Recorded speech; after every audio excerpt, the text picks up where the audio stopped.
ವೀಕ್ಷಕರಿಗೆಲ್ಲ ನಮಸ್ಕಾರ. Welcome to my YouTube channel. Bigg Boss ಮನೆಯಲ್ಲಿ nomination ಪ್ರಕ್ರಿಯೆ ಜೋರಾಗಿ ನಡೆದಿದೆ ಅಂತಾನೆ ಹೇಳ್ಬೋದು. ಇನ್ನು ನಾಮಿನೇಷನ್ ಪ್ರಕ್ರಿಯೆ ಯಾವ ರೀತಿ ನಡೀತು ಅಂತ ಈ ವಿಡಿಯೋ ಮೂಲಕ ತಿಳಿಸ್ತೀನಿ. ವಿಡಿಯೋನ ಸ್ಕಿಪ್ ಮಾಡದೆ ಕೊನೆವರೆಗೂ ನೋಡಿ. ಯೋಗ್ಯತೆ ಇಲ್ಲದೆ ಅಪರಾಧಿಯಾಗಿ ದೋಷಿಯಾಗಿರುವಂತಹ ಸ್ಪರ್ಧಿಯನ್ನ ದೋಷಿ ಎಂದು ಸೂಚಿಸಿ ನಾಮಿನೇಟ್ ಮಾಡಬೇಕು ಎಂದು ಬಿಗ್ ಬಾಸ್ ಇಲ್ಲಿ ಸೂಚಿಸಿರ್ತಾರೆ. ಇನ್ನು ಎಲ್ಲ ಸ್ಪರ್ಧಿಗಳ ಫೋಟೋಗಳನ್ನ ಅಲ್ಲೇ ಟೇಬಲ್ ಮೇಲೆ ಇಡಲಾಗಿದೆ.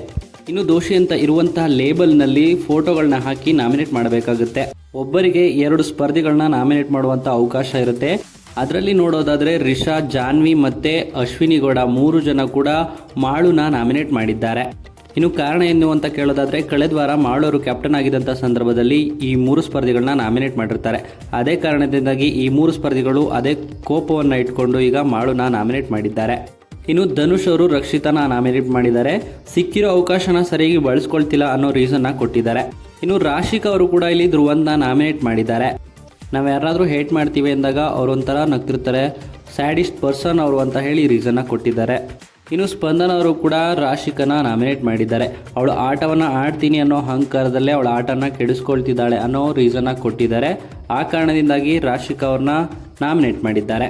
ಈ ರೀತಿಯಾಗಿ ಎಲ್ಲ ಸ್ಪರ್ಧಿಗಳು ಒಂದೊಂದು ಕಾರಣಗಳನ್ನ ಕೊಟ್ಟು 2 ಸ್ಪರ್ಧಿಗಳನ್ನ ನಾಮಿನೇಟ್ ಮಾಡಬೇಕಾಗಿರುತ್ತೆ. ಅದರಲ್ಲಿ ಅತಿ ಹೆಚ್ಚು ಓಟ್ ಬಿದ್ದಿರೋದು ಅಂದರೆ ರಕ್ಷಿತಾ ಮತ್ತು ಧ್ರುವಂತ್ ಅಂತಲೇ ಹೇಳ್ಬೋದು. ಅದರಲ್ಲೂ ಮಾಳು ಕೂಡ ಟಾರ್ಗೆಟ್ ಆಗಿದ್ದಾರೆ ಈ ವಾರ. ಇನ್ನು ಗಿಲ್ಲಿ ಮತ್ತು ಕಾವ್ಯನೂ ಕೂಡ ನಾಮಿನೇಟ್ ಆಗಿದ್ದಾರೆ ಅನ್ನೋ ಮಾಹಿತಿ ಇದೆ. ಇನ್ನು ಯಾರೆಲ್ಲ ನಾಮಿನೇಟ್ ಆಗಿದ್ದಾರೆ ಅಂತ ಕಾದು ನೋಡಬೇಕಾಗಿರುವಂಥದ್ದು. ಇನ್ನು ಈ ವಿಡಿಯೋ ನಿಮಗೆ ಇಷ್ಟವಾಯಿತು ಅಂದರೆ ವಿಡಿಯೋಗೆ ಲೈಕ್ ಮಾಡಿ. ಬಿಗ್ ಬಾಸ್ ಕನ್ನಡ ಸೀಸನ್ 12ರ ಮತ್ತಷ್ಟು ಹೆಚ್ಚಿನ ವಿಡಿಯೋಗಳಿಗಾಗಿ ನಮ್ಮ ಚಾನಲ್ಗೆ ಸಬ್ಸ್ಕ್ರೈಬ್ ಮಾಡಿ. ಇನ್ನು ಗಿಲ್ಲಿ ಹಾಗೂ ರಕ್ಷಿತಾ ಬಗ್ಗೆ ನಿಮ್ಮ ಅನಿಸಿಕೆಯನ್ನು ಕಮೆಂಟ್ ಮೂಲಕ ಕಮೆಂಟ್ ಮಾಡಿ ತಿಳಿಸಿ.